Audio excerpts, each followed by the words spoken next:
mm, mm. Oh, it is Tuesday. We are starting a tad bit late. Oh, did it again. You got me, Alan? Yeah, I'm here. I'm here. I'm here. You hear me? Yeah, I hear you. Oh, okay. Just making sure. I didn't know. All right, cause I got started last week. Couldn't hear me. So, Oh no, no, you're fine. You're fine. I was just, fixing things up, behind the scenes, being but being the good guest showrunner that I am, helping you out, bud. but that's strange because I don't have the button on. How's that?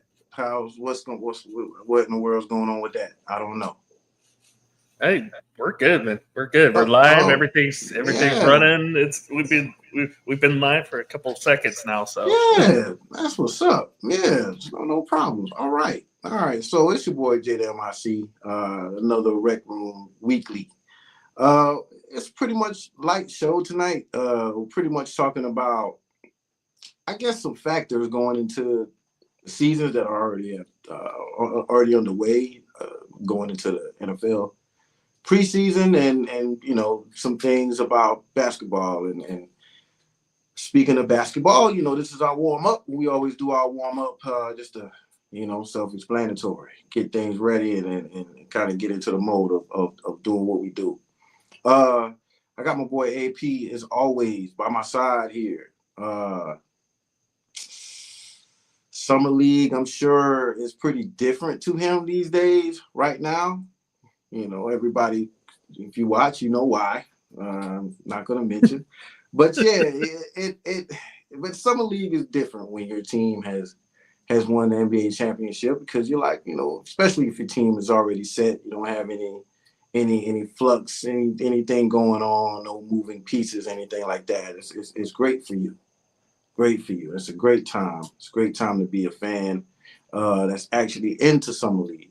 But I guess the warm up today is, who are you most intrigued to check out in this year's Summer League? And I guess with me, Summer League has been a bit different. I always end up saying something like it's like so. But Summer League has been, I would say, used to be like the young guys, you want to see how the young guys are going. It's like now I'm seeing these guys that's out of the G League like putting up 30 and 40 points, right? And then I'm not seeing them during the NBA season. It's like, what happened to that dude that put up 30 in Summer League? What happened to him? Oh, he's with the G League affiliate. Da da da da da da. Might get a two-way contract here and there, but yeah, it's kind of disappointing, and I got kind of get excited about guys that I'm not seeing later on, and so that guy right now is we got what's his name, Judah. Oh Lord, I knew I was gonna forget his name for the Sixers. Judah so and so. Judah. What's this right here? All right, get that out of the way. But I know Bryce Sensabaugh. Uh, Mhm. do you see him? What do you see? You're the guys that have actually been, I guess, for the Thunder as well. Like, do you see them, the standouts? Do you see them sticking with the team for real?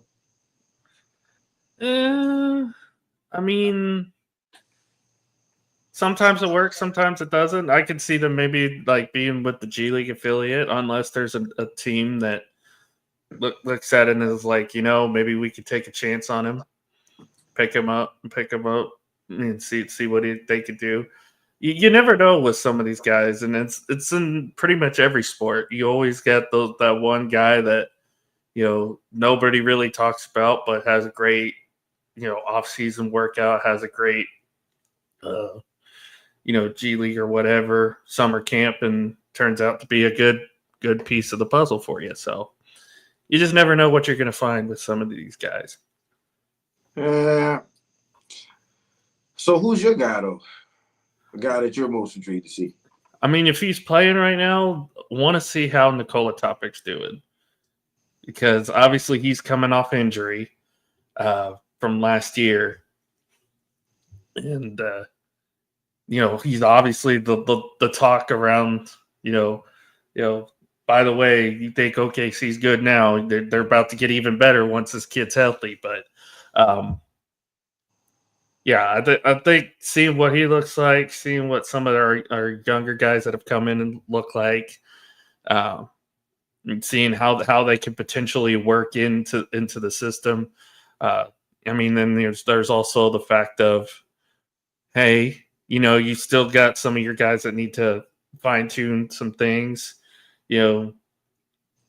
Dubs getting looked at because of his injury, playing injured throughout the postseason. So gotta take care of him. So it's kind of a refresher course, I guess you could say, for some of the guys that, and the Thunder have done such a good job with this because, obviously we've seen how good their bench was last year, both offensively and defensively. And this is just kind of the mentality that they've instilled in some of these young guys that they brought up. So be ready at any point, because you could go in at any point. Right. I guess for me, it's definitely going to be Cooper Flag. The reason being, and I'm gonna specifically saying the point guard, Cooper Flag. I jumped out there one time when I was describing his game to people who didn't know him. When I was watching him when he was 15 years old, and the way he was handling the ball, he was actually the tallest person on his AAU team, and he was handling the ball to get the rebound. He'll take it up. He'll I guess get it to a little guy for a few seconds and get it right back. And I was pretty much saying, like, yo, this dude that could be a point guard. Everybody's like, are you tripping? And I'm like, nah, man. I mean, I know we really can't tell right now, but he's already being groomed to do so. Mm-hmm. And here I am, and here we are at this point, and there you got Jason Kidd as the coach, which I'm ecstatic about. Talking about a Duke player, but at the same time, I'm ecstatic about the possibility of potential of you talking about J Kidd letting them talk about a great guy to learn from, right? Right. Jason Kidd, who's been there, done that all over the NBA. As a point / shooting guard, which is kind of what Cooper Flag kind of falls into. Not only that, but you're also going to be learning from Kyrie Irving as well. So, I mean, as much as we kind of saw that some of these guys didn't like the position that they were the teams that they were going to when they were drafted, I think this is actually a best case scenario for Cooper Flag going to Dallas, because you've got so many, top tier veterans you get to learn from as far as playing this game of basketball that they play today. Right.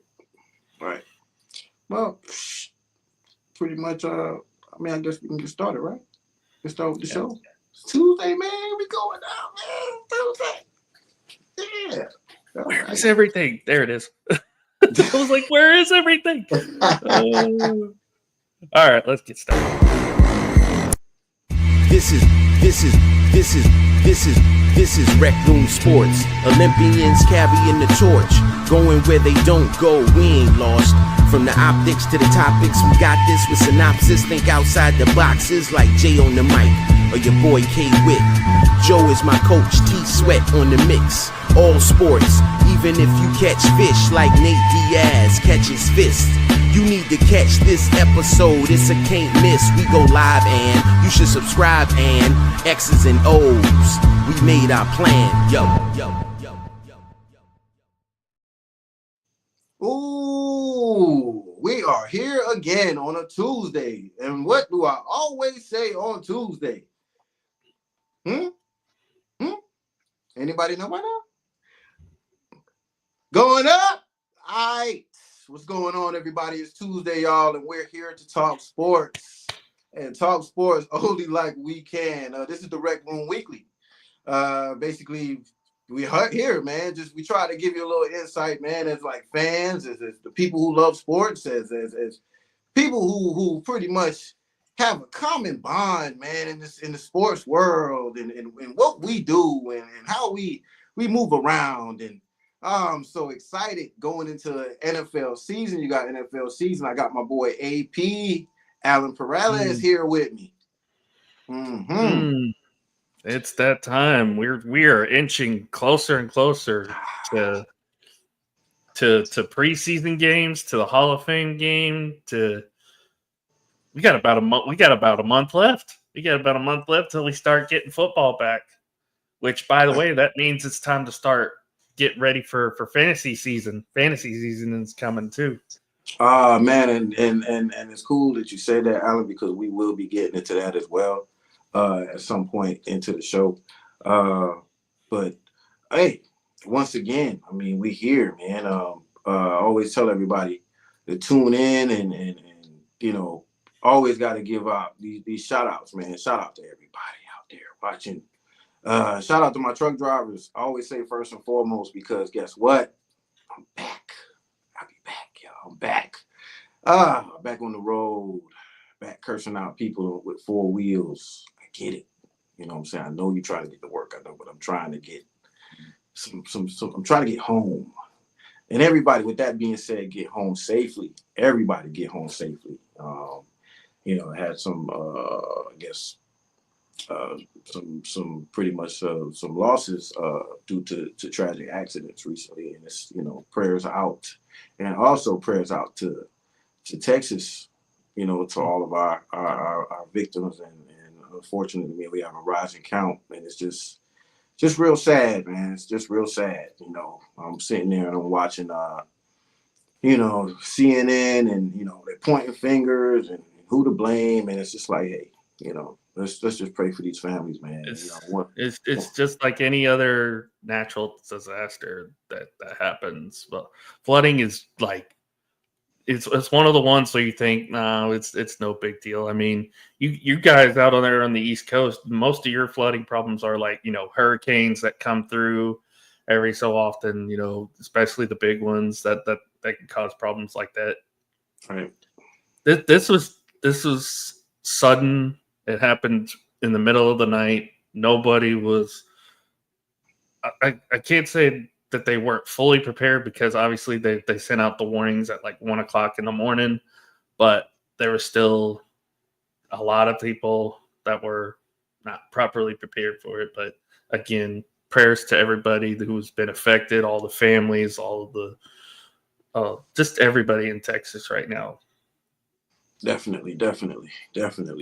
And I always tell everybody, man, start the show. You can always find us on Twix, what I call it, but it's X. I'm gonna test you. I'm gonna test you when you come back, Whit. I'm gonna test you when you come back. I'm sorry, Whit. You know, I'm sorry, but it's only right. You know, it's only right. Just got to get it right. You know what I'm saying? So y'all can find us on X. I call it Twitch, man. I can't help but call it Twitter. But at Rec Room Sports, always find us on also IG _Rec Room Sports. TikTok at Rec Room Sports Hub. And then also we got YouTube, last but not least. Y'all, hey, subscribe, because stuff is about to get real thick. You know, you're not going to be just seeing us in front of this camera. You're going to be seeing us doing different things. And, you know, I want everybody to be included. I want everybody to be involved. I want everybody to be engaged. So don't forget, you know, at Rec Room Sports Hub. And I always tell everybody, no matter what, I don't care what we talking about. Always shout out your team. Shout out your team in the comments. You know, when we always encourage people to talk about their team, because that's what we are doing. We just chose to put all this into to talk about it, you know? So, yeah, man, you know, shout out your team. Who's your team? We might get a team that we never see. Like, whoa. Oh, in which case, it's like, nah, not again. What was that? So, unless it's me, and then it's just like, oh, there we go again. Nah, man, you bought yourself some time. It's just, I don't know, Alan, man. It's just, I don't know. We could be talking about anything, and all of a sudden, you know, we'd be like, yeah, you know, we could talk about a bad movie and somebody getting their like hurt in a movie. Gotta bring up the Cowboys, don't I? Yeah, you'd be like, yeah, like when KD left. That's kind of how it felt. You know, I it's like, mean, wow, okay, I I mean, got you. it did, but still. Well, when it comes I could have been a to you and contender.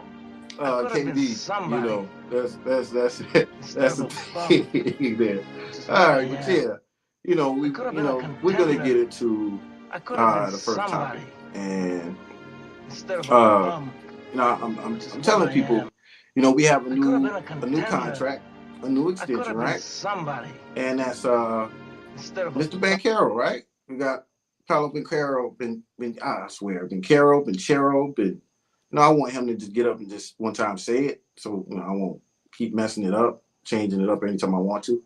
But Paulo Banchero, basically agreed to terms on a 5-year, $239 million maximum rookie contract extension, worth up to $287 million, and that's of course, your boy ESPN Shams once first reported. The new deal includes a player option for 20, 30, 31. And basically making it the first time a rookie maximum contract extension has included the option since 2021, when Luka and Trae Young both had it included in their deals. 22-year-old could also reach a supermax contract if he achieves at least one of these milestones next season, as All NBA, All Defensive, MVP, or Defensive Player of the Year honors. So, hey man, I'm gonna be rooting for Paolo to at least make. I think his best chance is making All NBA. And again, kind of to what Bobby says, and I know he'll be on here later, but I'm sure the NBA is saying thank God for the Orlando Magic, because if not, we'd be talking about the three-headed monster of Jada, SGA, and Paolo Banchero on OKC. So See, there we go. And I'm just saying, but yeah, you're right. he definitely deserves it. I mean, you take Paolo Banchero off the Orlando Magic, they are definitely not the same team. That team, basically, the chemistry is kind of lost unless you have Banchero there. But you know, he makes that team a playoff contender every year. If they get, you know, maybe a couple more, you know, top tier prospects or something in there to pair with them, we could be talking about Orlando as a, you know, maybe they can make a run to the Eastern Conference Finals, maybe even the NBA Finals. So this will be interesting to see how the Magic kind of works around this, because we've seen their history with star players before. We saw it with Shaq, we saw it with Dwight Howard. You know, they really have a hard time keeping guys in house. So we'll have to wait and see what they do. Right. And also with what you were talking about, with him signing to such a major contract, I guess we could just go and get to this first topic, which is basically the NBA's new financial reality and how the CBA is reshaping rosters and superstar movement. We saw prime example. We kind of saw the good end of it, which is what happened recently, which is, you know, the Orlando Magic agreeing to terms with that contract extension for Mr. Banchero. But we saw the ills of it, where we had the Boston Celtics, and we still have possibly Boston Celtics trying to offload, you know, money. They got what they want. They got a championship out of it. So that's always the goal. Right? At least we get a championship out of it. We got to at least get a championship out of this. It's championship or bust. And then it's like, once you get that first one, you're like, shoot, we got another chance. Then we can probably go and get it again. But with that being said, here you are, you know, with the new CBA, which is sort of a main reason why we're seeing what the actual number total of what Banchero's getting, looking into the future. But with that being said, on the other end, you're looking at a team that still they got Bane. How do they feel about the rest of their team? as far as their pieces, as far as they were saying with him signing that contract, Suggs is pretty much his fate is pretty much met. They're going to be probably getting him out of there. So, we're seeing teams as they're signing guys to these huge contracts, and thanking for the CBA, and then the TV contract is going up. It's I kind of like it because you still have to. It kind of puts the GM on his toes. You have to stay alert, stay I guess privy to what's going on and how to move the numbers, and then how your team and where is your team at the moment. I feel that's huge. I feel other than that, you can't really build a monopoly unless you figure out a way to get a bunch of draft picks, get a lot of young assets, people who pretty much produce, and then once you get a championship, example given, OKC, you got a championship out the deal, and then now you can sign a guy to a supermax contract. You still have guys that you can extend, and you can get creative with how you do it, and that's kind of where you want to be. Your boy Bobby G in the building. Finally, The Rock has come back. People's champ is in the building. Go ahead, sir. I didn't mean to interrupt. I thought you was gonna come in with that New Jack City Part 6, man. You he said this was that New Jack City Part 6. Hell, shout out to Who's the Man. That was everybody don't know. You got Alan. You weren't even there. You weren't even. A lot wasn't going on for you to even be made at the time. You weren't even thought of at that time. Who's the Man came out, but the financial landscape is changing. We're seeing, we're seeing kind of how that can work for a team. As far as OKC, we see again the Magic's. When you look at the Magic, I really feel that this could possibly come back to bite them because you got a good guy, you got a great player, but you also have people around them who can't do everything well. So it's like, what kind of pieces do you feel that he needs right now, and what can you actually obtain for him? So, that's kind of where I'm at with it, with the CBA and how it reshapes rosters. Like I said, we saw the Celtics, we're seeing with the Bucks, we're seeing with, we got a shocker, even with that, do you draft different? That's also another question. Do you draft different? Because I'm pretty sure the Indiana Pacers knew somehow that Miles Turner, he might not come back. We probably would have seen them draft different. We probably would have seen them make a move in the draft. So that's pretty much all that for me. But Jay, look at what the Lakers are doing right now.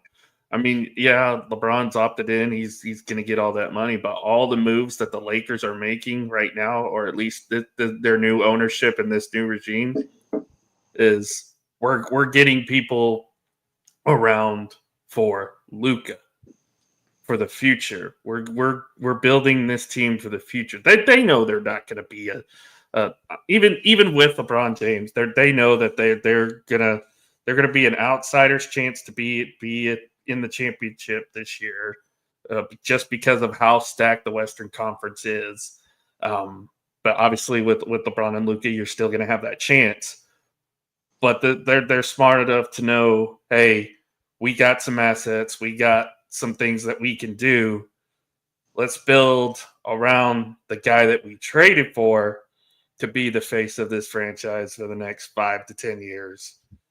And we'll start that process. And it's kind of like what Orlando's doing as well. Paying Paolo is the first step. You want to lock up your superstar, especially like I said earlier, Jay. He's like, that team is completely different without Paolo Banchero in the lineup. So it's definitely a move that they obviously considered and they wanted to make. OKC coming off a championship. They did the same thing with SGA. They'll probably be doing the same thing with Dub and Chet at some time down the road. Right. And, they've got assets as well coming because they still got, 7 million first round picks over the course of the next 5 years. So, and it's like you said, where we're seeing kind of the negative effect of it is the teams who kind of went all in for 1 year and it's starting to kind of dwindle a little bit. Boston's kind of an example. Another team that's, sold off, has new ownership coming in. You saw it with Indiana. Of course, they were, like you mentioned, they were hit with the reverse Uno card of Miles Turner going to Milwaukee instead of re-signing. I want my money now. I want my money now. I want my money now. My fault. Sorry. But yeah. And I mean, there's still some teams out there that are just like trying to find their footing as far as, what is their identity going to be. But so and again, you have owners that are selling off. That's why some of these owners are selling off too, because they're part of it is going to be like, we're not mentally prepared for what's about to happen with the CBA, so we're just going to sell the team off and call it a day. Thankfully, you're selling it to people who kind of know what they're doing. So, hopefully that works out for them at the long run. But it is what it is. It's going to be what it's going to be. At the end of the day, it's a wait and see for us, and we're going to enjoy as fans. We're going to enjoy every moment of it because this is the kind of stuff we like, kind of drama that we like to watch. So. That's true. And you were talking earlier, we were talking about a lot of the games that pretty much finished as not only a top viewing game going against competition of TV, period. You said it was the most viewed show, period, on TV that day. I think it was the Celtics and Yeah. You had two games in the NBA postseason this year that not only did more viewership than any sport on that day, but they did more viewership than any TV program on that day. There was Game 6 between the Knicks and the Celtics and Game 7 between the Nuggets and Thunder. Both of those games peaked at about 6.6 million viewers and the other peaked at like 7.6 million viewers, which is crazy. The NBA hasn't seen these kind of numbers in a long time. Right. That's I don't know. I just kind of still think I want to hear more of this story. Thinking about the Miles Turner, I don't know why my mind's still on it. How he just did that, for real, I really want to know is there because we're getting word on the Doka, the Jalen Green, some things that have been said about possibly why Jalen Green, other than his vanishing act in the playoffs, the fact that him and the Doka didn't get along, possibly Jalen Green's acquaintance had something to do with it. So yeah, that's a Doka for you, boy. Can't trust him, right? I told y'all that a month ago. I mean, I didn't say exactly. Remember, I told you it was like something had to be going on. You just don't trade a young star with that kind of potential. Yeah. For no, if anything, you would try to keep him to put together with a KD. You know what I mean? And offer your other assets, but I don't know. I mean, just looking at the question's hand before you go on to Miles Turner. I know a lot of people are going to use OKC as this example of how it can work, and I don't think that's fair. I don't think OKC should be included in this because they were in a unique situation. No other team in the NBA built what they have off of trading 4 superstars. True. Like they were in a unique situation to gather so many assets, and not like their starting point isn't the same as other franchises. They're starting with 2 superstars in place, plus 8,000 draft picks. Like that's not real. You know what I mean? That's Right. like some Matrix stuff. The better Thank you to the Clippers and Knicks for all those, by the way. the better team to use as your control would actually be the Boston Celtics. Because if you look, you take it back to LeBron coming back to Cleveland. We went our run, and then we turned the conference over to the Boston Celtics, who had 2 young superstars, were allowed to build around those guys, and then have the CBA kick in on them, the new CBA. And now look at what they have to do to try and survive. Like that's going away. You look at your team like Denver. Look at Denver, OKC, and Milwaukee. These teams were competitive for 6-7 years, and now all of a sudden they can't be because they have to decide between attempting to make a profit, paying a huge luxury bill, and trying to add to or keep the talent together. So it's like those teams are more of your controls in this experiment, so to speak. And it's gonna be tough, man. I think we'll have our answer as fans on how this works over the next 4 to 5 seasons. Let's look at the teams who are competitive. Look at the teams you expect to be competitive, and let's see how long they can, or how, not even how long can they sustain it, how long they choose to sustain it.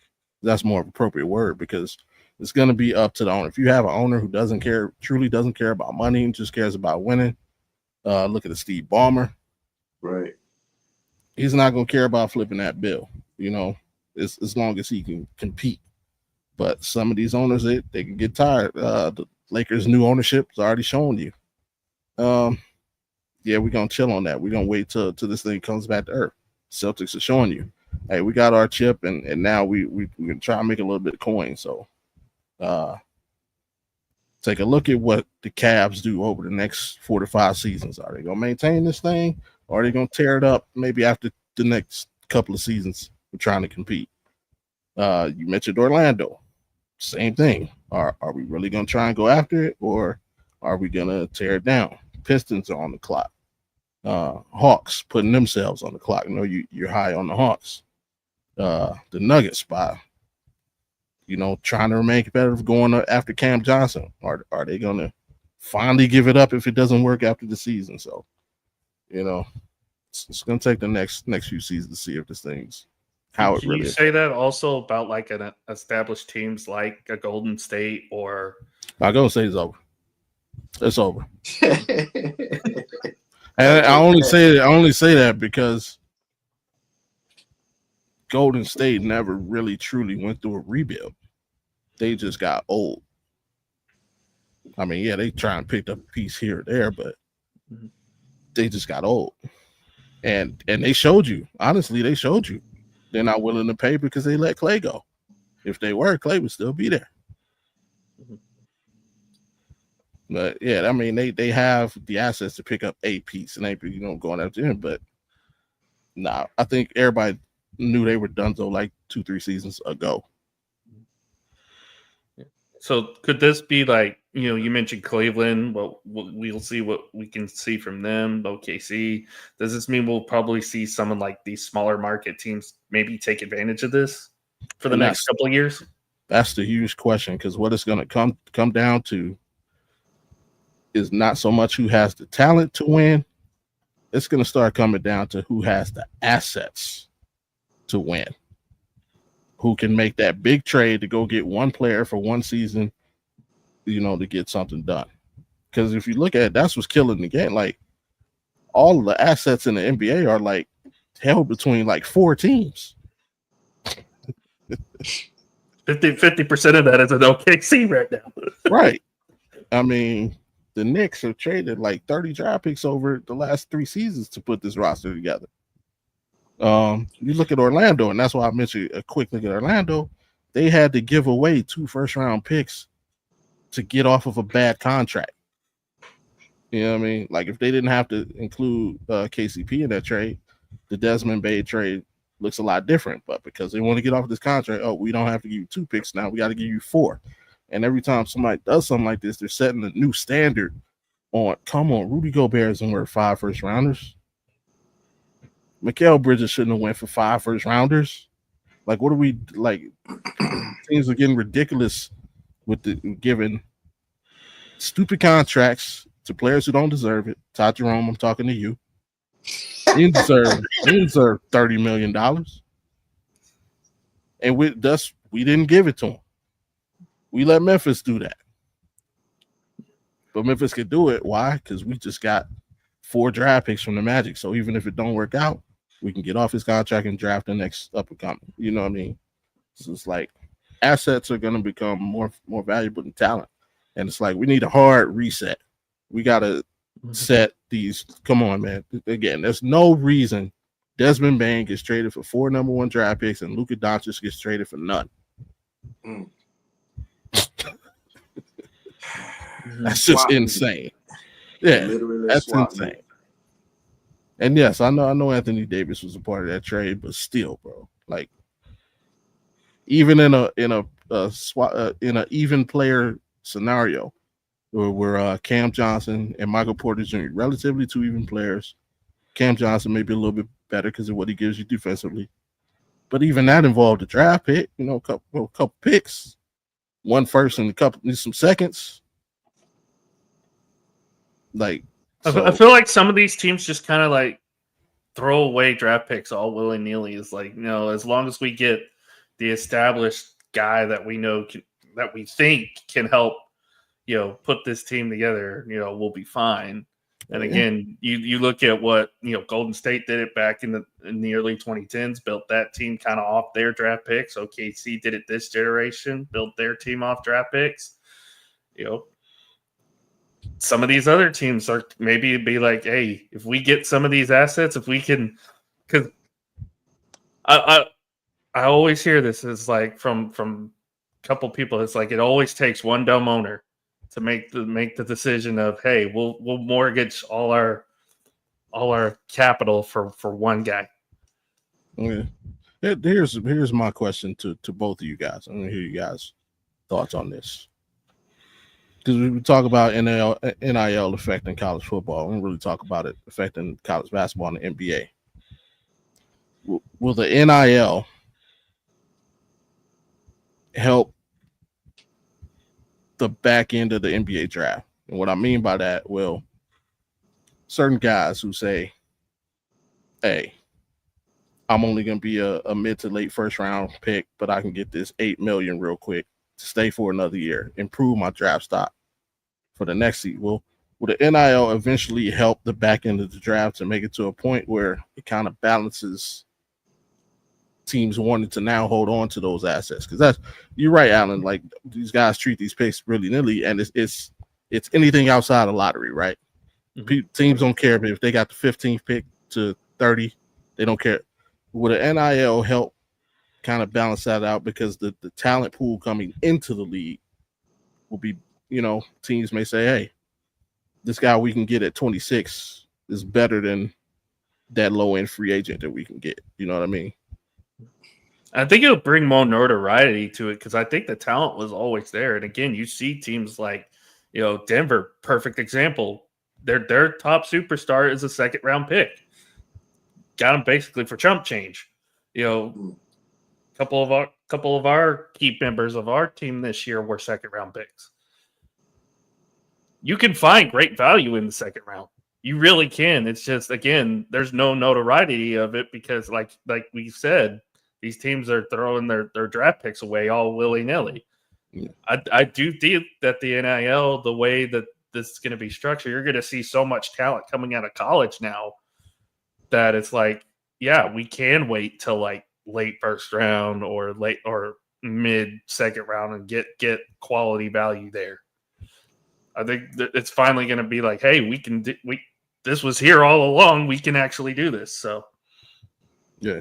I'm going to use the example. Basically, the Cavs let Todd Jerome walk for the combination of the guy we drafted in the second round and Lonzo Ball.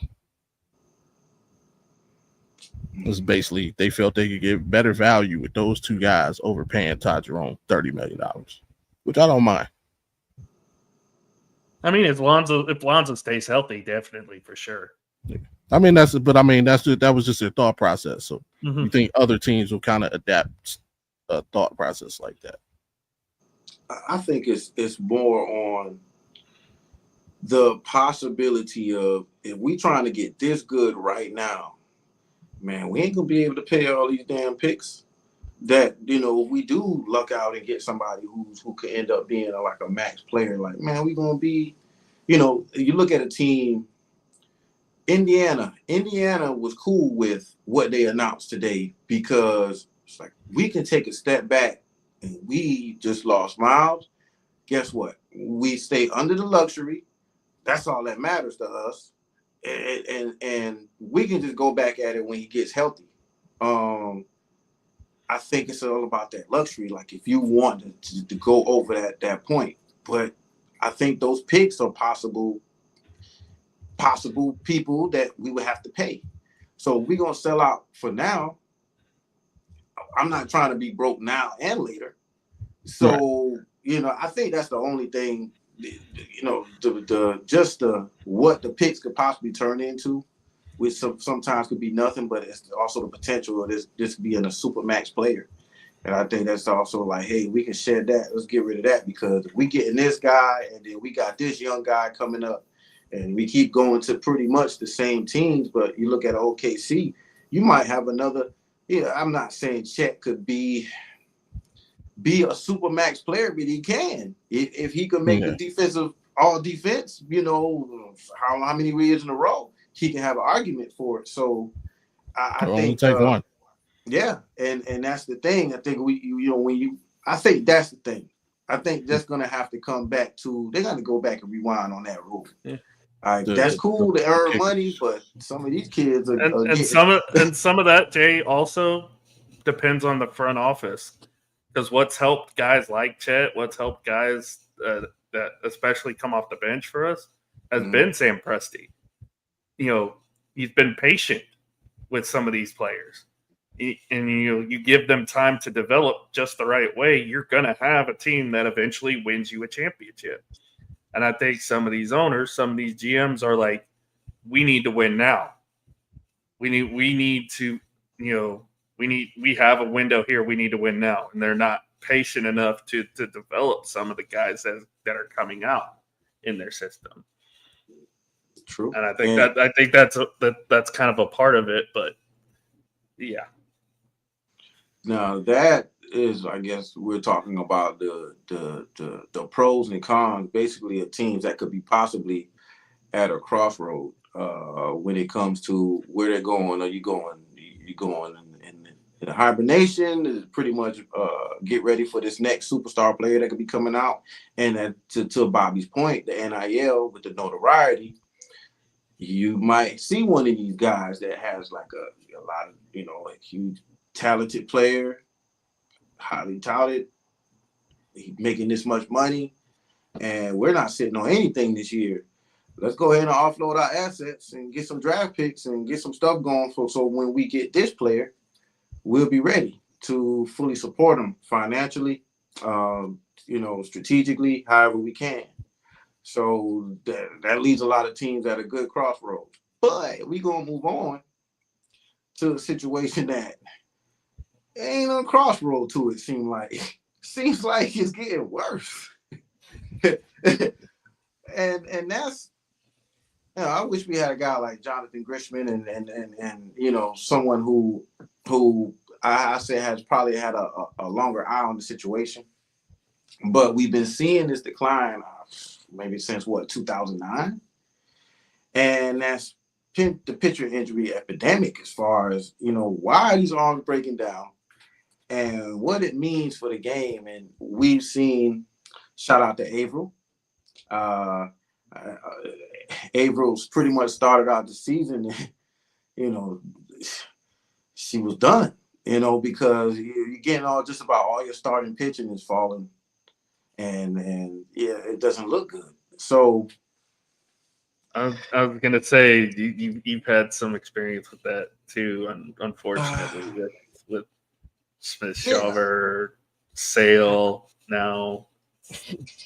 Look, we can go Clark Schmitz, the Garrett Coles, the Jake Cousins, and Chris Sale, Ronaldo Lopez, Spencer Strider, Shane Bieber, Luis Ortiz, Frankie Montas, Tony Gonzalez, Justin Verlander, Nathan, help me out, Ilvidai. I keep messing his name up. Vivaldi. Every time I hear it, evil guy. I swear every time, dude, I swear it's a different player every time I see his name. But then when somebody says it's like, oh yeah. But then when I look at it, that's like talking about T-Mac. It's almost like T-Mac. That's not what I see. I mean, it's like Witt trying to say Morales. Yeah. Right? Nah. No, don't worry. He's got a test when he comes back. Shout out to the boy. I think I did worse, but yeah. And then DeGrom twice. DeGrom twice. No, Tyler. Molly, help me out. Molly this year. So what was it for a little bit? Jack Leiter got hurt a little bit. Kumar Rockers same way. I can tell you exactly what it is because again, I do a show with Jonathan on Wednesdays, but and the one thing it is that they're more focused on velocity. How fast is how good is your spin rate and how good is your velocity? Because that's what some of these guys are like looking at now is like how fast can you actually throw it? Not how good can you control it. It's how fast. Look, can you throw over 100? Cool. Guess what? We're gonna take you. Yeah, and it's sad to see. It's a lot of, and it also Jay has a lot to do with analytics. It's got a lot to do with the analytics of the pitching and arm speed on velocity. Like I said, spin rate. If you just, I think the one thing that needs to kind of happen is you need to get more baseball guys in these clubhouses to be like, yes, velocity is good. Yes, spin rate is good, but this is kind of how you control it a little bit better. We brought Mike Maddox back. He's been wonderful for us. I think the year we won the World Series, what kind of helped our pitching, even though the bullpen sucked the entire year, was getting advice from Greg Maddux, one of the best pitchers in the game, especially in the last, couple decades or so.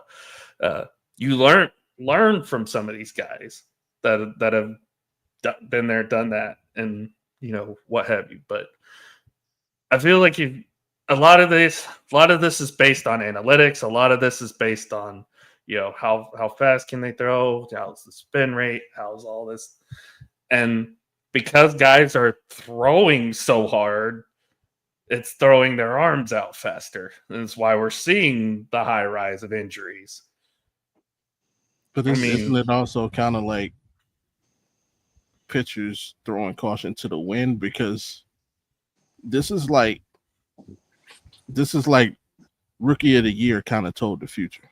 Anybody who's ever seen or remembers the movie Rookie of the Year, this little kid breaks his arm. Next thing you know, he can throw like 150 mile an hour fastball. But it's happening in real life. Like these dudes they're breaking down, but they're having Tommy John surgery, and then they're coming back better pitchers. So a lot of guys are actually trying to injure themselves to get the Tommy John to come back and prolong their careers. Hey, yeah, like prime example. You mentioned one of my guys, Shane Bieber, one of the best pitchers in baseball. He also had right. They don't know if they're gonna bring him back now because the Guardians are freaking trash. But he'll definitely be on the trade market. If he gets traded to a contender, they may try and bring him back. If not, he was a trade of the year. He was a trade asset 2 years ago, but he got hurt, and so that's why they never. No, he was a trade asset 2 years ago, but we had that surprise season. And then it was like, well, we can't No, trade no, him. no. I'm He's freaking talking good. about 2 years ago when the entire division didn't finish above 500. Yeah. And then so we have him, and then we also have Sticks, Tristan McKenzie. Remember, he was the young gun. He also got hurt. He elected to not have the Tommy John surgery. And he's damn near out of the league. So you have one guy who decided to have the surgery. He's probably going to get a payday within the next 2 years. And we have another guy who decided to not have the surgery, come back natural, which is like what you would think most people want. And he's about to be out of baseball because he can't pitch anymore. Like, it's ridiculous. I mean, do it again. Look at what Jacob deGrom's doing this year. Nobody thought he would be doing this. And he's had Tommy John, right? He's had Tommy John twice. See? Damn, this is new. Like this that makes me want to go in the living room and see if I can't tweak my kid's arm a little. Hey, let's go get this $700 million. It's the wrong kind of mentality of going about it, but yeah. And that's also true. You have parents who are like, I know it's a I'm not the baseball expert, but I know there's a certain age where kids should be throwing curveballs because of the arm action. And at one time, that used to be a thing where parents would not allow their kid. Now they don't care. Because if he does get hurt, yeah. If he does get hurt, he's going to have the surgery. And guess what? He's going to be a D1 prospect now. That's crazy, though. And also, that's why I say bring some more baseball guys in, because you can have guys teach you how to better throw without having to hurt yourself. But what's the point of hurting myself gets me the contract? You get it 2 years earlier. I don't know. I get a year vacation, and then when I come back, I'm paid. They break my arm right now. Where's Ronda Rousey? Yo. Yeah, but it's weird. It's weird. And then like I saw a graph. I think it started from 2009. I can't find it anymore for some reason. I looked throughout my phone, couldn't find it, but it showed so many innings, so many pitchers that I guess at average, I guess they go over a certain amount of innings. Mm-hmm. And then it's like now, you barely getting guys. You getting a lot more guys. We just had the guy from LA. He didn't even make it through the third inning.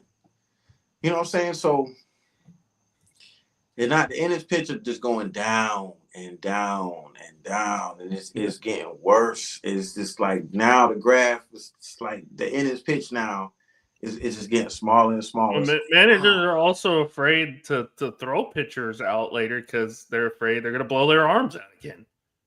Honestly, it's like Bobby said, man, just let them go. That's why you get baseball guys in there to be, make decisions like that, to be like, hey, if you feel good, keep going. Oh my God. There you go. Prime example. Let me give it to you. Mm-hmm. We'll probably close it out on this. Tariq Scooble's the best pitcher in the game right now. Mm-hmm. Fair to say. He had Tommy John back in 2017 playing for the Mariners. And now he's the best pitcher in the league. He got traded. At Tommy John, now he's the best pitcher in the league. That sounds like a typical Mariners move. Getting out of Seattle probably helped. It's just like, yeah, where's the downside? At all. It's true. It's becoming an initiation now. Like, you got your Tommy John yet? We just had a semblance of offense this year. You had any kind of feeling of a damn offense this year, be looking up at Houston. There's another guy, Hunter Brown, I think, had Tommy John as well. He's pitching out of his mind with the Astros.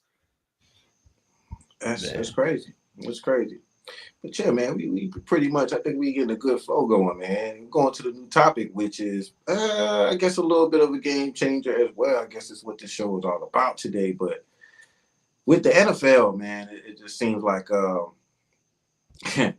they've kind of tried to get a hold of some things that's going on here. And they basically made several rule modifications for the 2025 season, including basically the making the dynamic kickoff. It's so weird because when they announced it, I'm like, I thought they already did it. I thought, wait a minute, this already happened, right? Right? Yeah, And it was like, they unmodified it. right. So, touchbacks moving basically to the 35-yard line. I guess extending also the overtime format to the regular season, I guess with a 10-minute period. And then also we have certain celebrations like CeeDee Lamb's, nose wipe, which has also been explicitly banned. I guess I can start off with that celebration, man. I'm all for that because I don't know what I'm watching.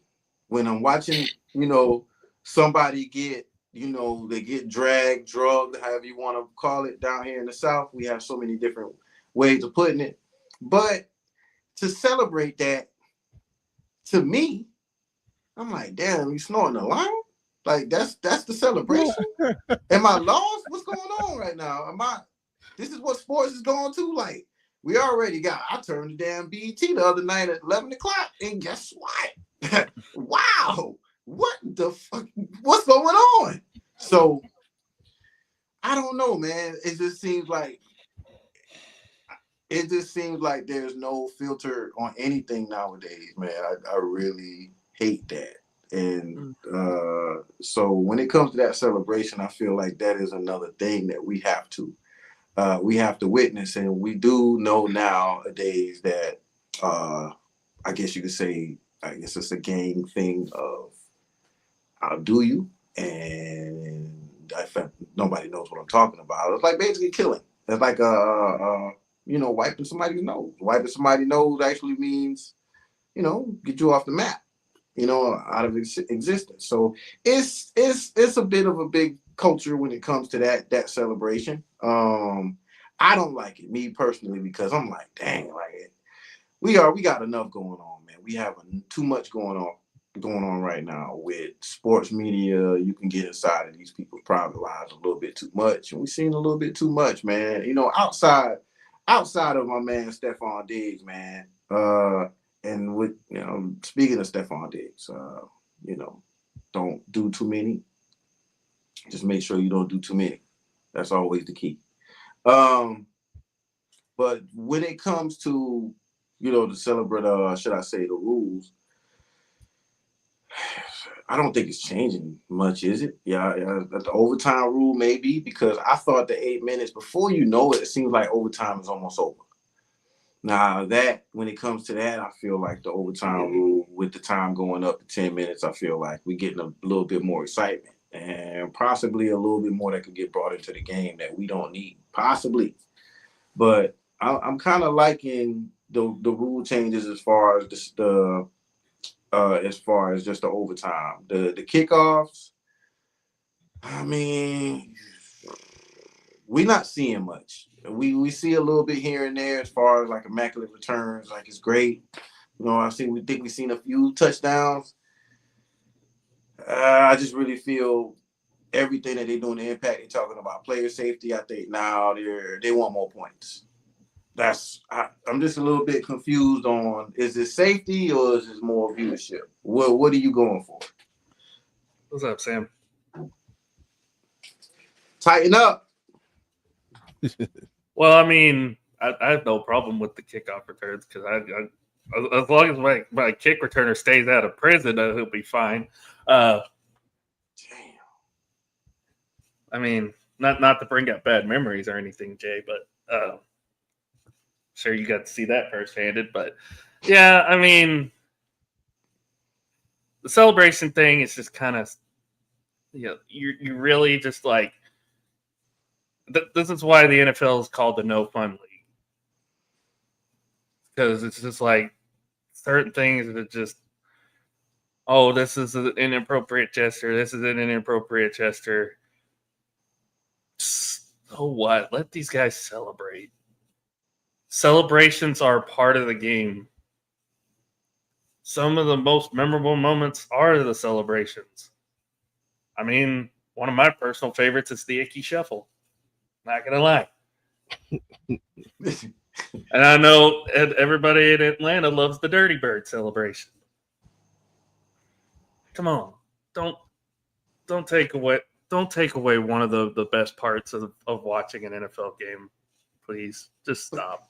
But that Just celebration, I don't know, man. I mean, what if you see somebody? All right, so check this out.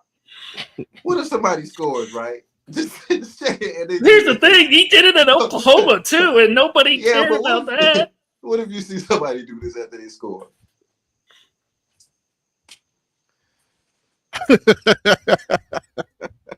What's that? You know what I'm saying? Like that could get interpreted into so many things. And only I don't know. I never, as playing sports, I never thought to myself to. We see people celebrate by doing CPR, bringing people back to life.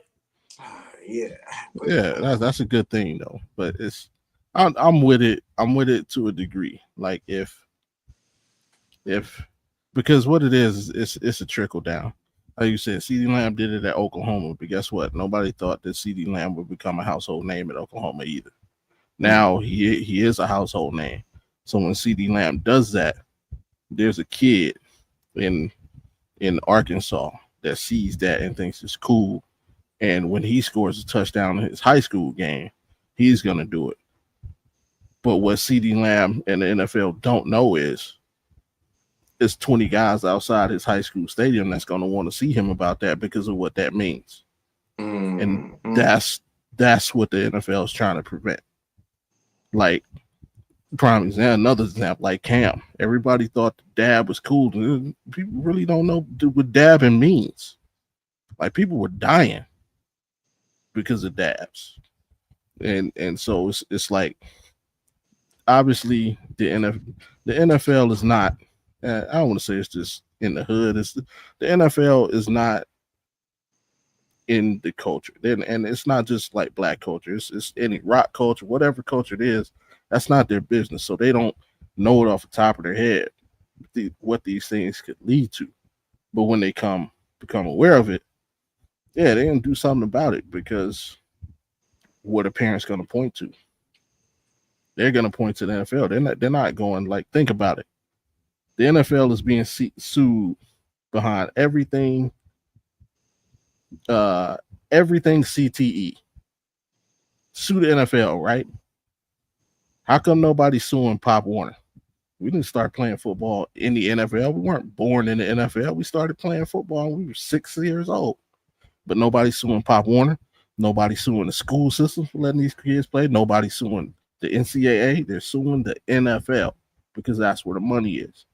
So, like, as much as I'm like 100% with you on the let them have fun, it's like when you find out certain things, like you got to shut it down. Now, stopping Travis Kelce from dunking over the goal, that's extreme, bro. But yeah, things like, because I don't know, do you really know what that means, Alan? The CeeDee Lamb thing? Probably not, but there's I would say there's some people that wear a different color shirt than I'm wearing right now. That again, like I say, they're gonna come see this high school kid when he does it after his game, and so certain things, just the NFL is doing right, but a lot of times it's nonsense. I agree, but that one they got right. Yeah, I'll say this to everybody out here: I do not want my nose wiped. Okay, all right. Thank you. But yeah, speaking of, I guess a lot of it social stuff. Man, I'm telling you, man, it's a light show, man. It's a light show. Social game. Shout out Big Ron. I'll see Big Ron in a couple days. Oh no. Okay. Nah, I just looked down and I noticed. I just wanted to look and make sure we got nothing crazy going on. Sports PSP, what's going on? And Big Ron, man, what's going on? No, I don't even want to get him started. I was gonna say Abel say hi, but Abel did not say hi. I just. But also shout out to my guy Sam. By the way, we're coming back next Tuesday with the wrestling show. So fire. Man, social social game, y'all. Here we are. We're on a digital platform right now. We're talking about things. We got a guy like who is big on fan culture. A guy Sam, who I honestly, he's the closest thing I got to a super fan. That's the closest guy I know. Honestly, the closest I think I know to. So I think he is a super fan, if you ask me. Mm-hmm. But season tickets and everything. He's a super got the fan. whole 9 yards. Let's get that man on a Budweiser can. Yeah, what, dude? I ain't gonna lie. Budweiser would definitely. No, I think he'd rather be on a Dr. Pepper can, to be honest. Yeah, that's some dad stuff right there. That's some yeah. But yeah, man, the social game, like basically what we do, our platform, the platforms that we use, the platforms that we watch, a lot of our colleagues and we could say, I guess we can say coworkers or friends in the game, or how we look at the athletes, the platforms they're putting up, and how this is actually reshaping the game. We actually watched some years ago, Shannon Sharpe. I haven't heard his name in quite some time, but yeah, Shannon Sharpe, had his little presence at a Laker game, and that became a big thing. And it went from that game and that instance and that incident to a whole bunch of back and forth on social media and interviews and everything that was connected to that. So with every I guess situation that you may see, a game, a moment during a game, a fight, you can see across social media where Carmelo and KG have basically expressed their view or their side of the argument that what people may call the honey nut Cheerio fight, or the game. With them even just recollecting how everything happened and what took place and what was said, and people really want to hear that. People want to see that. People want to. I wish I had Vernon Maxwell. I wish I had Vernon Maxwell to listen to every day. Straight up. I want to know what Vernon Maxwell think when he wakes up. I want to know about everything Vernon Maxwell, because that dude right there is as real as it comes. And guys like that, man, I would I ain't gonna say pay to watch or listen to, but man, it's worth, I guess, the admission just to very entertaining people. Jeff Teague, the way he could tell a story is hilarious. The way he breaks down stories and his pettiness is just, I swear, I'm sort of like that. But his pettiness. So so many things around the game, around sports, fan culture, everything that we have, man. What's one of your funny stories that you heard from anybody? I'll tell you one. Obviously, everybody knows we do our baseball show every Wednesday night. Jonathan's a diehard Atlanta Braves fan, but as a former minor league player, I think he said he showed up to. He was signed on a minor league deal to the New York Mets at one point, and he showed up to training camp in all Braves gear. Dang. So, yeah, that was fun. I probably would have done the same thing. Like if had I got like signed by Houston or something like that, I'd come out in all Texas Ranger gear. I don't care. That's funny. I would say, and it's sad to say, like Vernon Maxwell has it. I guess the game he said he was going against Mike, and his I guess his wife or somebody he was with was like, "Oh, you going to sleep? Oh, you must be playing that motherfucker tomorrow." You know what I'm saying? And he said he'd go to the club, he just have all nighters, but when it came to Mike, he got some sleep. He got his sleep. And him just talking about his interaction with Mike and during the game, and Mike talking shit to him, and he's like, "Oh man, I ain't talking shit, man. Come on!" And just through his voice, and Vernon Maxwell. Where I'm from, there are plenty of Vernon Maxwells around where I'm from.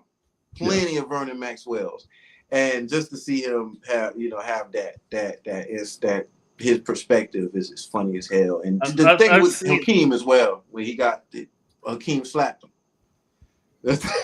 I've heard stories of guys that like I've heard stories of guys that talk about like if they had to go against Michael Jordan the next day, they couldn't sleep at all because they're like thinking in their head is like, okay, how am I either going to stop him or try to not look foolish while doing it, Yeah, I mean, and just I guess we, on that side as well as the media can get anybody out of town who they want. If you playing for a Denver team, and Denver has a huge media. Some may consider Denver a small market area, but they have a lot of media in the area. Yeah, Denver's a big market, man. Exactly, that's what I think. I don't know why people use that. I guess when it comes to without being on the East people Coast, only say that because they're in the mountainous area. Yeah. In the Rocky Yeah, right. Denver's a year-round market because the ski season, bro. Come on, yeah, but it's a major market. There's so many. I've been up to Denver a couple times up in that area. It is crowded. I think there was one time we were traveling up the interstate going up to Colorado Springs. We had to sit in traffic for like 6 hours because it was so backed up. It was crazy. I fell asleep. So like half of that I didn't even get to witness because I fell asleep. I woke up right as we got to where we were supposed to go. So and also off topic, I was so amazed when I used to have to get a load all the time from Dallas to Denver to how close, man, stop. As I'm driving trucks, god dang, bro. So driving trucks, I get a load, man, from Dallas to Denver. I was amazed at the fact that it was actually 287 miles, something like that, which is crazy. I didn't think it was that close. Yeah, man. But as far as the media, man, they can get anybody out of town they want to. And it's like you see the breadcrumbs, they're like, oh man, maybe if you get traded, right now they're trying to trade LeBron to the Knicks.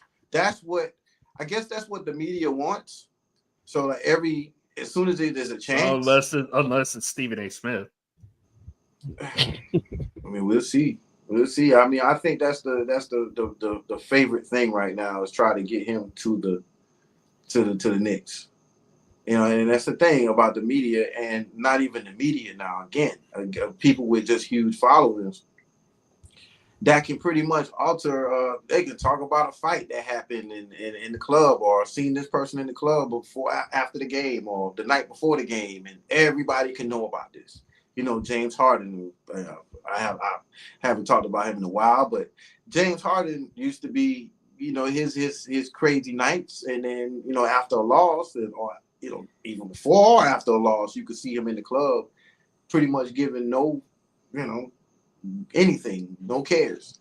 So that side of it is so many different sides of the media now, or different side as far as fan culture and platform and narratives, or how a person is and what kind of teammate a person is. We have more than just the people on the inside. You having to wait for that information from one of those people. Now you can get anybody. I know a girl right now. I think she braids half of the Washington Commanders' heads. You know what I'm saying? And then who knows what she hears. Just talking, she can pretty much go, oh, he ain't coming back. Or, just like I told y'all, I found out that LaMarcus Aldridge wasn't coming back to the Blazers during Thanksgiving. Like, this season just started. Oh, he ain't coming back. What you mean? Damn, this is contract? I don't even know what his contract. Look at his contract. This is last year. Like, oh, damn. So, you always get that insight from somebody who's not actually involved, so to say, and they can actually affect a lot of people's opinions. So that's huge, man. It's just huge what it's going to. I mean, it kind of all started even in like the early to mid 2000s, right? When you kind of heard something wasn't going right, and the media would kind of spin it a certain way or whatnot. I mean, the whole thing with T.O. and Philly, how his little snafu with McNabb and whatnot, and he basically made that a little bit of a circus show, and it kind of got a run out of Philly. And how ironic he ended up in Dallas because of it too. So, I mean, this is just something that we've been used to for a while now. So it's nothing really new. It's just with all the technology that we have now, it's like you find out more. There are more and more ways to find out about something because nothing is private anymore. Right. A lot of stuff that we don't even need to see either. Like, these women that actually take pictures of men that they, players that they sleep with. Oh, I'm in the bed with them. What? And post it on social media. Like, hey, man, like, where's the privacy of folks like this?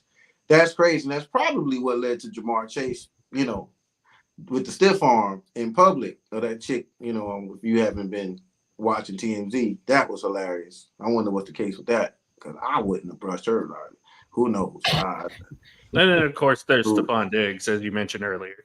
Oh, my God. Hey, did you mention Stephon Diggs? Hey, don't get me started with how Stephon Diggs. It could have, listen, the situation, and then, like I was talking about him earlier with the, the little boat situation. Me and Will were talking about that earlier. Shout out to your boy K Witt. We were talking about basically how he, was telling the girls in the video what not to do, what to do with a certain substance. And I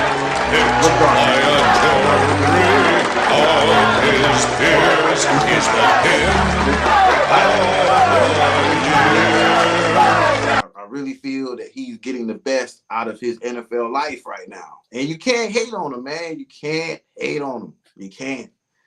I'm sorry. I mean, another good one I always bring up is the yacht photo from Odell and the Giants offensive players.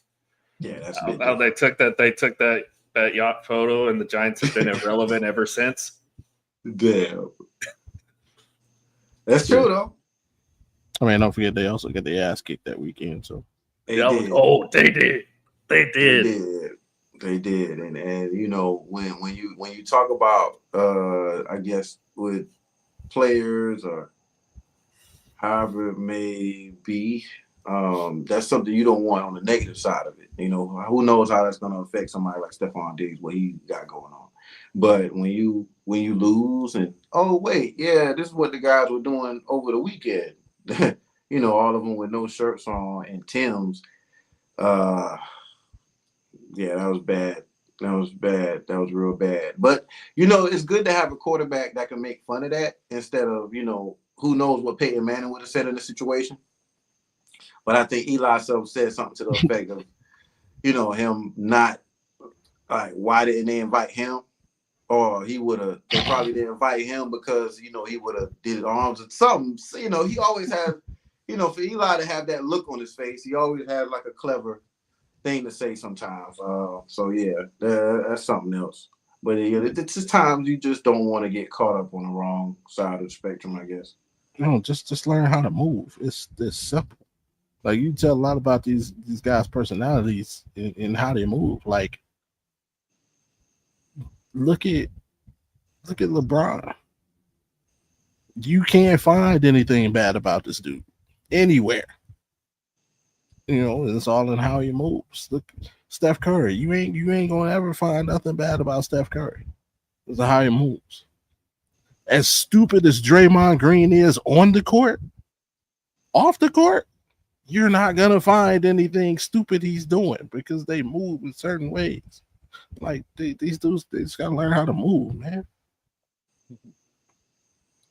Yeah, everything ain't for everybody. You're right. D Wade had his moment when he first got in the league, and you never heard anything from him again. He had one little blemish, and it wasn't necessarily a blemish. That that I don't know the chick, but his wife would Yeah. put off.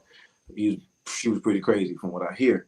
But yeah, it's a lot of situations that could go bad. We're seeing platforms and people, talk about reshaping a fan culture. They talk about reshaping lives. You have a Henry Ruggs who possibly could be getting let out soon. Possibly getting another chance, man, in the NFL. Yeah. You know what I'm saying? So, and it's well documented how he's going on, like, how he apologized to the family with a lot of sincerity and what he's doing to try to get his life back. And not only that, show that what he did, the mistake that he did, mistake that he made, he's trying to, I ain't gonna say make up for that. I'm trying my best not to say make up for it, but Yeah. trying to provide a service to people who have actually went through, such a loss and stuff like that. And we wouldn't know nothing about this if we wouldn't have the platform that we do. And, so it's so many different spectrums, I guess you could say, so many different sides of it. It could be, it can affect you negatively. It can affect you in a positive way. It can help you out, make you look like the hero. It can make you look like the villain. It can get you out of town.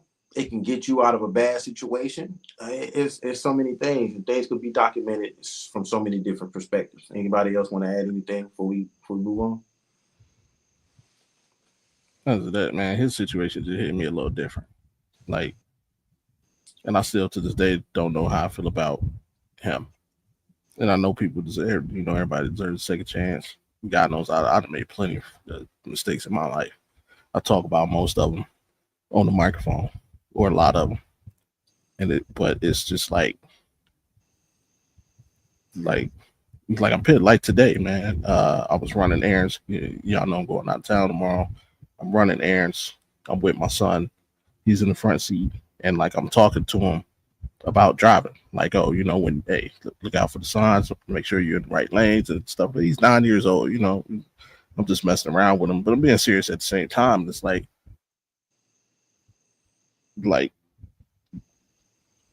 I mean, one day he's gonna be on the road, and some idiot come flying doing 150 miles an hour in a residential area. That could be him one day.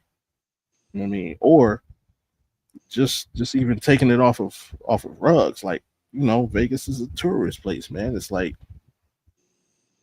sometimes not everybody loves to explore their city, right? Where they're from. Because most people love where they're from because of the things you can do. And it's like sometimes, like, I don't even want to experience a lot what's going on in my city because all these knuckleheads come in from different areas, like messing it up. That's why I never drive in Dallas. Yeah. But even beyond like driving, just like what, like going down to the Las Vegas Strip is annoying, bro.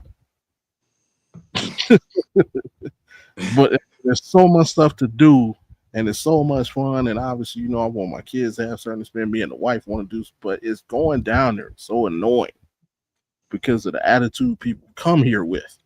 Oh, it's Vegas, anything goes. No, that ain't true, bro. Like act like you got some sense. I'm pretty sure people feel the same way like residents in New Orleans feel the same way around Mardi Gras time. I'm sure people in your area, Jay, when Peace Jam comes to town, you got these freaking sports parents that come down to think that I'm sure every area has their thing, and it's so when stuff like that happens, it's hard to want to give people that second chance, like, because you start thinking about what can happen to the people in your circle. Yeah, because you're affecting not only the lives of the people who you hurt, but you're affecting the lives of your family as well. Yeah. And both families miss out, all families involved, and yeah, I kind of agree because it's come on, so many things, and it's like I always say, Josh Jacobs could have been right up there saying tree. He got caught somewhere on the strip or somewhere doing about $1.80, something crazy. He could have been with him. He could have Could been have in the been right passenger there with seat. him.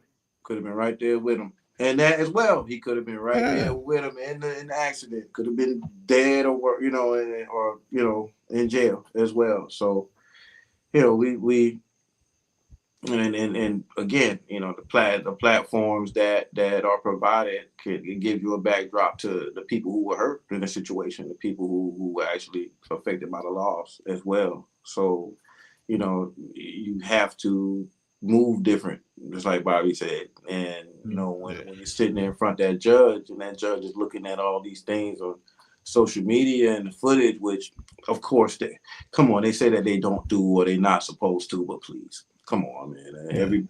Every judge got a TikTok. Every judge got come on. I know some very professional people who do TikTok tests, and I didn't think they do it. So it is what it is. Here's another question to you guys. Mm-hmm. Is it a cultural thing between football and basketball? Because I asked that question because the Golden Knights were here years before the Raiders came. I've never heard anything about any Golden Knight doing anything. And that even goes to national. Even I've never heard of a hockey player being in trouble for anything, even on a national level. Baseball to a degree. You don't hear about baseball. Like, it's weird. What's the guy who can't get back into the league? Is it Cooper? No, it's Bauer, Trevor Bauer. Yeah, Trevor Bauer. That may be like the biggest non PhD or HDH story in the history of baseball that I've ever heard of. Right. Well, I mean, there's one there's one right now with Wander Franco, but that's already been kind of settled and whatnot. The thing with Bauer's case is that he was proven innocent and everything, and he still can't get back into the league. Right. But just the incident, like look at 2 incidents in my freaking 40-some odd years of life that I've ever heard of a baseball player getting in trouble for that wasn't like PhD or steroids or something. Related, right. Yeah. It wasn't related to the game. And Ozuna. Shout what out did he to his do? wife. Man. Oh, we're gonna leave it alone then. But no, I mean football and basketball. Like, come on, we know how the Cowboys used to get down once upon a time. We know. Oh my God, they're doing a whole documentary on it. Yeah, like we know about even the kind of like, come on, you and I are fans of the U. We know what the U used to be. You hear about LT. You hear Stephon Diggs. Not like in basketball, like they just like, what is it about basketball and football players that like baseball and hockey are getting right? And like I say, a cultural thing because, I mean, fair or unfair, basketball and football are predominantly black sports, whereas hockey and baseball are not. I know a girl that was on the 7th floor of Bobby. Speaking of them Canes. She was on the 7th floor, dog. She was like, yeah, you know about that 7th floor? I was like, you? Like, yeah. She said she'll never do that again. But yeah, my bad. Yeah, it's becoming, and hopefully these symposiums, these rookie deals that they're teaching these kids. Hopefully they're resonating. Hopefully it's going, sticking with them, man. They're seeing. Oh, they talked about that in the little program, in our rookie program. Nah, I'm straight. Hopefully that is the case, but we'll see how that goes. Oh man, y'all, we right at almost hour and 30, man, and I'm gonna go ahead and hit that button, man. I wish to that. You had we're about to go ahead more and get time. That thing. Oh man, here I go. And I can't find it. See, man. I know I had it on here. Come on now. Oh, no. Wait. I moved it. Nope. All right, y'all. I'm not going crazy. A little bit. Shoot. Oh, man. Yeah, back here. All right, so we're going into the 5th topic, I guess, man. Yeah, I'm gonna do this clean one day, man. I really want. 1, 2, 3, 4, 5. Fifth topic. The fifth topic. Fifth topic. Oh, You're welcome. thank you. I'm sitting here. Why do I still going on, man? All right, yeah, it's the fifth topic, man. We kind of try to go off from everything that we've been talking about. But this fifth topic, basically, it's going to be something. I'm real private about stuff like this, so I have to kind of get it together with this one. But the fifth topic is, man, on fantasy football. We have so many rookies right now that can make an impression for their teams. We have Cam Ward, who was drafted number one. Cam Ward. He could be that guy. We have T-Mac from Carolina, who I think is probably on the latter side as far as the guys that I'm looking for to make a big impact. I think he will make a big impact for you Carolina Panthers fans. And back to my guy. I seen my guy earlier, man. My guy DJ, man. He probably not on no more, but DJ, man, talking about them Atlanta Falcons, man. About them Atlanta Falcons and Kirk Cousins. It's funny because he's gonna be on that show tonight. Is that tonight? It's premiering the quarterback show on Netflix. And QB1? It's QB. crazy. Yeah, QB1, and he's not the QB1. So that's crazy. So that'll be great to watch, man, to see how he deals with that situation, man. So that's pretty funny. But yeah, shout out to my boy DJ, man. But yeah, I guess I'll throw one out there. It's easy to say Cam Ward. I think right now at this point he still has a little bit of he needs some weapons around him. I think at running back he might be a little straight, a little better than some people may think. But yeah. The Raiders. Genty is probably going to be the easy bet for me going into this season. Him at running back, with him having a game-changing type wide receiver / tight end, however you want to put it. The type of offense that they possibly have with a Geno Smith. Yes, they're going to rely a lot on him, Mr. Genty. So that's my guy. As far as a first-round talent in fantasy football. There's always a guy. I guess Bijan Robinson has probably been one of the most recent to say he can put up about 25 points at will. As long as they're looking for him. Probably not the season before last as much. But, yeah, that's my guy. I'm going to go ahead with Genty. I would say somebody who, I'm going to go with one of y'all. Pull my list back up and with the guys that y'all are probably going to be talking about. But, yeah, Genty's right now is the easiest bet. And I would say a few more running backs. A few more rookie running backs actually have a chance to be sort of like a first-round talent.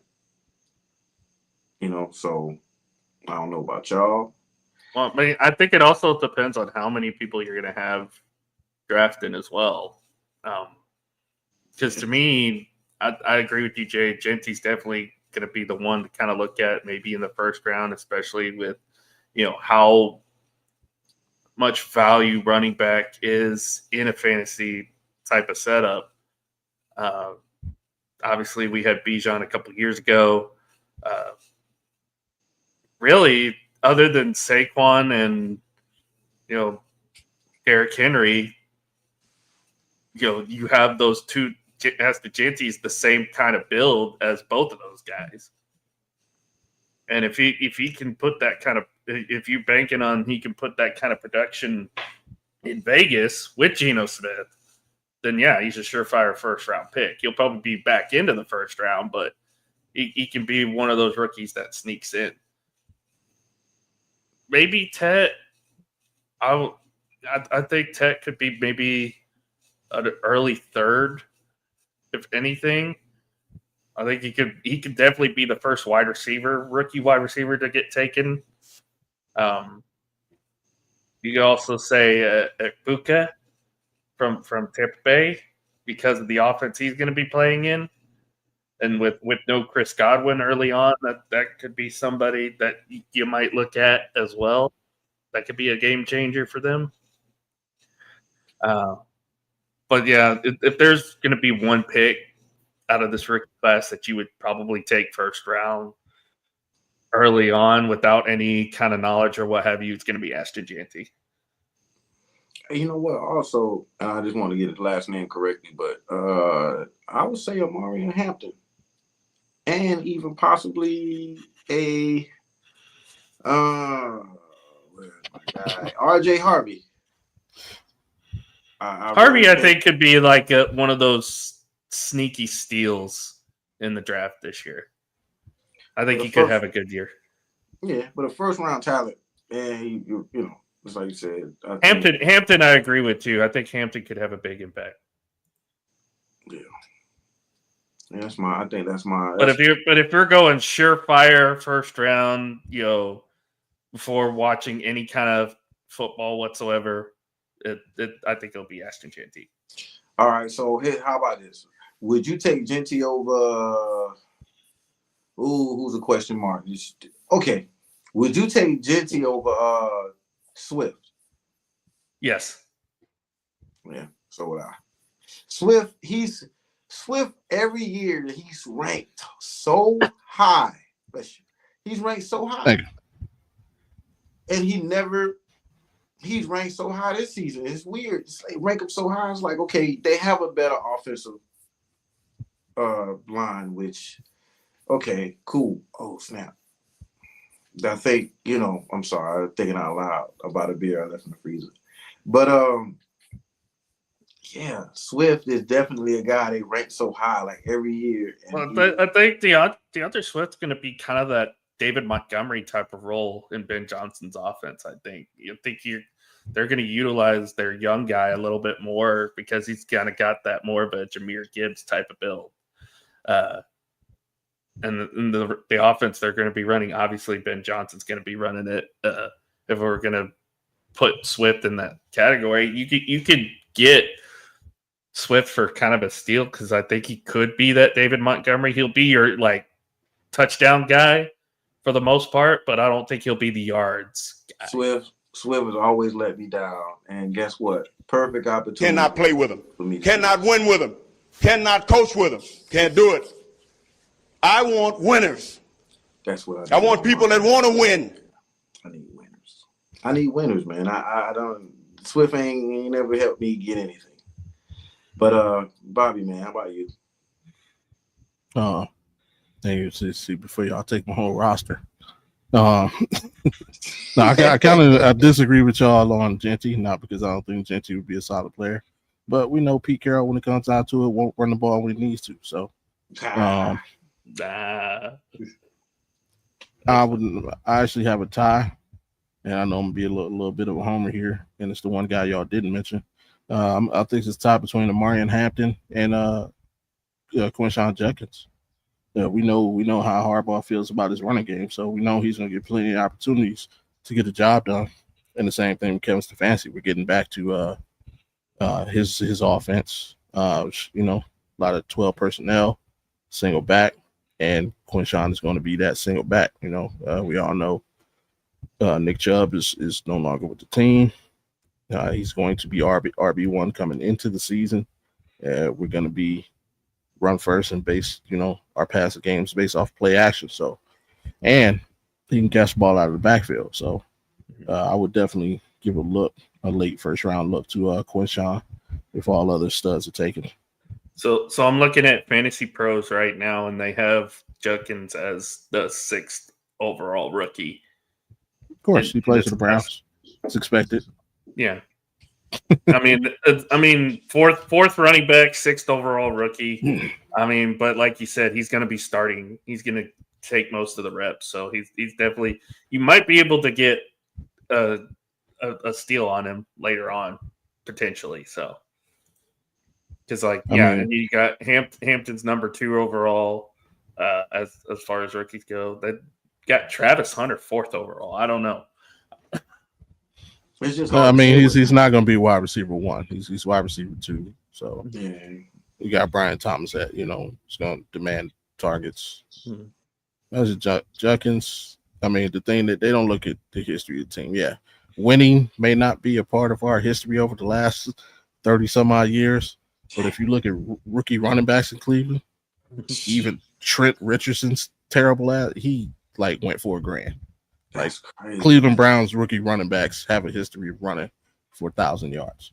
So I think he's going to jump up a little bit because they have Henderson ahead of him right now, his Ohio State teammate, but Trayvon's going to be sharing the load with Ramondre in New England. So you're going to see Judkins get more of an opportunity in Cleveland. Yeah, so for sure. And I'm sure we'll talk about that Saturday when we do our fantasy stuff. But yeah, I'm looking at this list.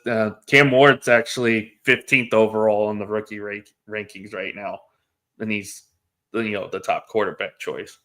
Yeah, his weapons are limited, man. As far as right now, what we see. Quarterback 2 is Jackson Dart. I kind of believe it, man. I really believe he has something to work with. I put it like that. I don't think he's gonna come out here and have the top offense, but he has some weapons, and I think the running game will help him a little bit more than people led to believe. So, it is what it is. But I know when it comes to my fantasy team, man, You got to be soldiers. All right, soldiers. Yep, gotta be a soldier, man. If you get on my team, man. You cannot play that clip and not play the end of it, man. Come on, man. That's the best part.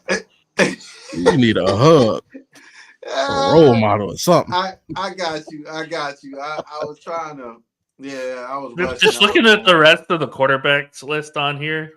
They had Milroe at 31 overall, but he's the third quarterback. 34 overall is Tyler Shuck from the Saints. Oh man, Saints gonna need all the help they can get, man. Hopefully, Olave can stay healthy.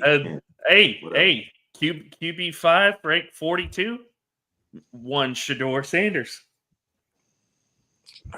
Yeah. We'll see how that goes, man. I can't wait to get into training camp and actually see these reps actually being taken, and then you can go from there, man. It's gonna be his. It's going to be his show. It's going to be his show to showcase how he could lead a team. I think he's going to start early with maybe the threes, the twos. No, you don't think he's going to start off with the twos, threes? No, he's going to start off with no reps. Damn. And we got to raise Kenny Pickett's trade value. They're going to try and offload him. Yeah, because makes a lot of sense. They're probably going to start Pickett in the preseason just to kind of get his flow going, like you said, for the trade value, and then third, fourth quarter, you're going to see Dylan Gabriel and Shador Sanders most likely. I think Shador's biggest opportunity to make a name for himself is going to be during joint practices. I think they'll use that time to really try and evaluate what he can do. Well, man, fellas, I think we've been good on time, man. I wish there was more we can. I wish I could give some recipes like your boy K Witt. I got one for y'all though. How about this? I got a recipe for y'all. As long as it doesn't involve leafy greens, I'm good. Okay. All right. I got you. All right. So no, because this is a guacamole. You lost me. Yeah. Okay. No guacamole. You know what I'm saying? Freshly made. Y'all not with it? No. I mean, I'm not a guac person. No guac, no avocado. I mean, I'm Hispanic, so that's self-explanatory, I guess. I'm sorry, and I didn't even think about that, but I'm all about guac, bro. I'm sorry. No, you're good, man. You're good. But I gotta have it. I gotta have it. Oh my gosh, dude, I never had guac. I didn't start eating guacamole until I moved to Atlanta. And that's crazy how I got on guac, and now I remember. Oh man, speaking of Stephon Diggs. Anyway, yeah, guac. I gotta have it. Guac, some chips. Gotta have it. That's all me. But yeah, I have one for y'all next week. Man. I got you. I got you a quick and easy recipe for everybody. What's that? Everybody loves, cheese bread. Go get you some King's Hawaiian rolls. You want to slice them down the middle so they split open. Get you a stick of butter, about 2 tablespoons of minced garlic. Throw you some parsley, melt the butter, mix it all together. You want to spread that garlic butter all over the bread. Stuff it with mozzarella cheese. Throw it in the oven for 20 minutes at 350. Yo, best cheese bread you ever had. Yeah, I dropped a bomb on that. Yeah, and then when you take it out, use the rest of that your garlic butter spread. Toast it off there. Best garlic bread you ever had. Okay, we're gonna have to. Yeah, I'm gonna have to try that. And damn, yeah, that sounds like the most sophisticated ass garlic bread ever. But I got you. No, it's fresh. That's freshly made, and I like that. I and y'all, man, use French bread. Don't use no damn regular loaf of white bread and do what he just said. Okay. No, Hawaiian rolls. Yeah, rolls. Man. And not the pretzel. Don't try and get fancy. Just use the regular Hawaiian rolls. Yeah, we're gonna have to. Yeah, we're gonna see about that. I'm next week I'm coming with fancy doesn't always mean good. Just saying. Yeah, facts. You got a point there. Got a point. But yeah, I'm gonna come back next week. I'm gonna have a killer recipe, and y'all gonna be like, yeah, I gotta try that. So until next week, man. Hey though, it's your boy AP, and then your boy Audible Bobby G. And till next Tuesday, we going down now. So we turn it down. Excuse me. Turn it down. Turn it down. Sorry. That's the show. Yeah, that's the show. That is it.